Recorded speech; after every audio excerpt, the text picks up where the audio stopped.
The fourth round of FIDE World Cup 2025 began earlier today, and we got some very interesting results. And let me start by taking a look at the gameplay between Alexei Sarana and Jose Martinez Alcantara.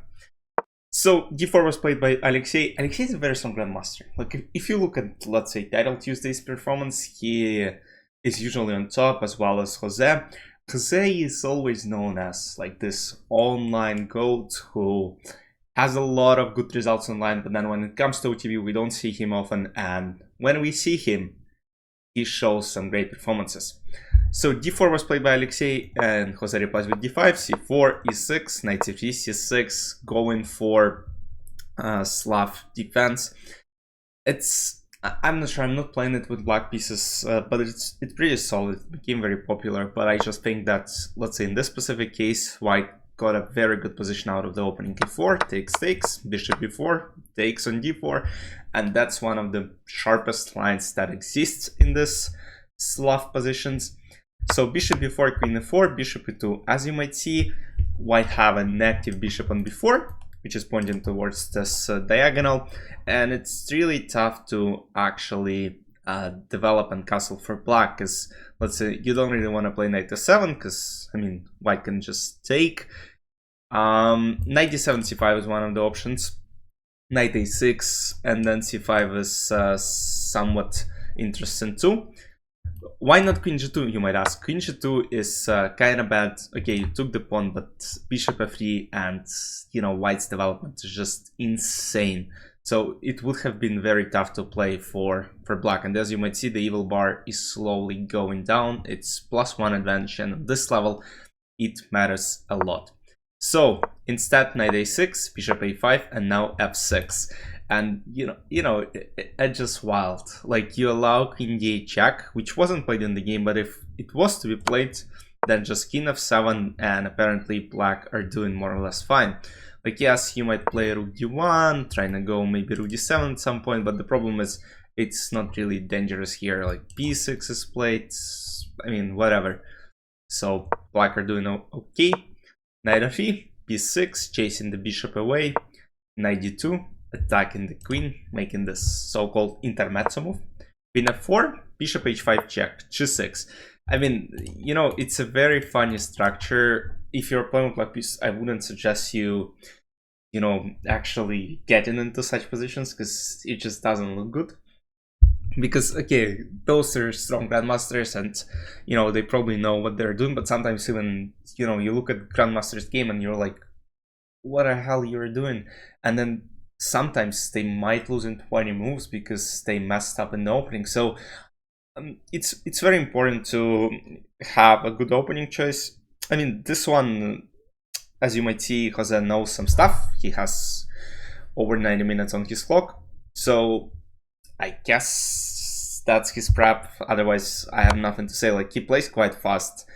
Alexei is playing fast as well, because he has spent like 1 minute from his time. King e5, king c7. As you might see already, king f1, king on c7, king on e8. Like, it's insane position. Bishop c3, e5, knight e4, bishop f5, and as I said earlier, it's tough to develop. Here, Alexei made a mistake. He should have played queen a4, attacking the knight on a6, and also pointing towards the c6 pawn. And now guess what? The best move is knight b8. Get the bishop back, protecting c6 pawn in many lines. So, but this just, look, you didn't develop at all. Like, what are you doing here? Like, to me, it's just a bad position. If I was doing guess steal, well, I would say that's probably the game of two beginners. But of course, nothing has been blundered, so it just, you know, it doesn't feel right in a way. So instead, knight d6 was played. I mean, yes, you kind of try to get the king, not castle, versus black's king, and king f1, king f8. I mean, what on earth is this? Like, you look at this position, you're like, man, are those real grandmasters? Like, there's no way. Knight f5 takes, queen a4. Now he plays queen a4. And actually, it makes a lot of sense, because now he puts pressure immediately. But that turns out to be not the best. So takes, rook d8, taking the open d file, and despite black being down a pawn as of right now, they have more activity. Knight s7, b3, king g7, rook e1, knight g6, g3, and now rook d3 attacking both bishops. Rook e3, rook d8, bishop e2, rook d7, rook g1. Oh wait, did I say up a pawn? No, they're not up a pawn. So the position is equal, knight e4, bishop e1, knight d2 check, and now f4. The idea is at some point maybe play f3. Rook c3, e4, and now f3 is being threatened. And if e takes f4, knight f4, I mean the position would slowly collapse. Bishop g4, attacking move, rook d3, rook c2, and now knight e5, and slowly the position collapses. So this bishop is under attack, bishop has to go back and has to go or forward, attacking the pawn, not letting, let's say, black play e3 at some point, but still doesn't really help. Knight f3, attacking the rook, attacking the bishop, bishop e4, knight g1, bishop d3, knight f3, once again attacking the bishop, and now two bishops are under attack and it's tough to protect both. Bishop d3, rook d3, b4, knight d4 takes, and rook d4 wins, but Jose plays f3. So the idea is king goes back, rook d1 checkmate, and if king h3, rook d4, I mean the checkmate would be followed shortly, and just like that, Jose Martinez continues his insane run at this FIDE World Cup by defeating Alexei Sarana in game number 1 of round number 4. Another huge game happened between Levon Aronian and Radoslav Wojtaszek, and that had a lot of traction on Twitter, because Peter Heinen Nielsen is always saying that the openings are basically that, and a3 is the move that tries to avoid a lot of theory, a lot of prep, and he's like, you gotta play real openings and not some nonsense.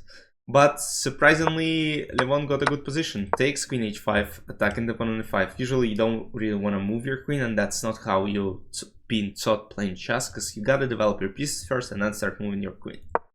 Knight c6, bishop b5, queen e5, took the pawn, takes, and now queen c3, white are up a pawn. They have maybe slightly better structure. Yes, black are more developed, but pawn is a pawn. e3, bishop b7, bishop e3, rook d8, and now long castle. King d5, rook e1, queen f5, knight d2, bishop g2, rook g1, and now the point is, if bishop moves, queen g7 would be a checkmate. Bishop f6, queen c5, takes, and we transpose once again to an avenue where white have an extra pawn. Knight c4, h6, rook e1, a6, king d2, and despite black having two bishops, they don't really have a lot of compensation. Rook e1, bishop h4, rook e5, rook e8, bishop e3, takes, and that's not like super winning that game, but I mean, you're up a pawn. Yes, two bishops might create counterplay, but the structure is better for white. They potentially have pass pawn on a file. So c4, d4, knight d3, and from now on, Levon converted pretty smoothly. Bishop a7, c5, bishop b6, knight b4, a4, and black admitted their loss. I just scrolled through the game quickly, but yeah, there's not much to, I mean, there is a lot to analyze, but I want to see other results in other games as well. So just like that, Levon Aronian is going to the second game where Radoslav will be in must-win situation, so it will be a very interesting game tomorrow. And another thing is, Levon won this World Cup event twice in his career, and it's no surprise that he is playing great chess in this event.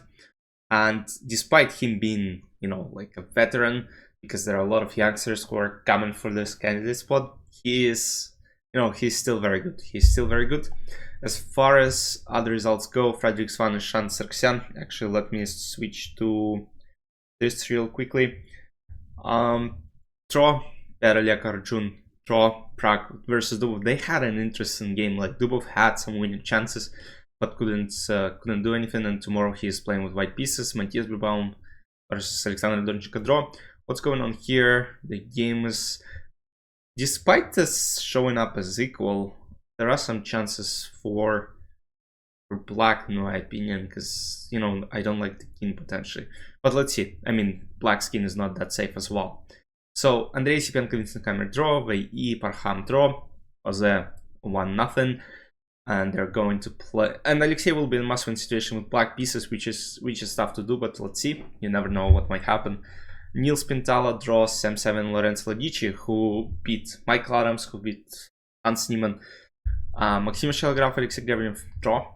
Wander is still playing Gabriel. Oh, Wander has some winning chances. He is on fire recently, so let's see how it goes for him. Sam Shankland draw, 1-1, and then we have, this game is probably gonna end in draw, I don't think.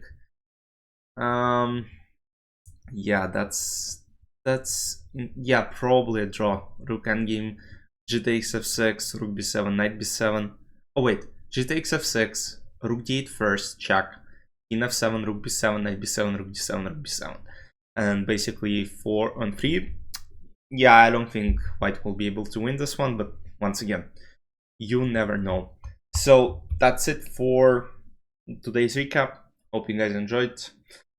Let me know who you're rooting for right now, because a lot of favorites are out, and tomorrow even more favorites might be out if we, because look, some of the favorites will be playing with black, like let's say Prague, let's say Maxim Vachier-lagrave. Livon, okay, Livon is partly favorite, but he won his first game, and of course we'll have great chances of advancing to the next round. So yeah, a lot of interesting pairings and a lot of interesting games tomorrow, hopefully. See you soon. Bye bye.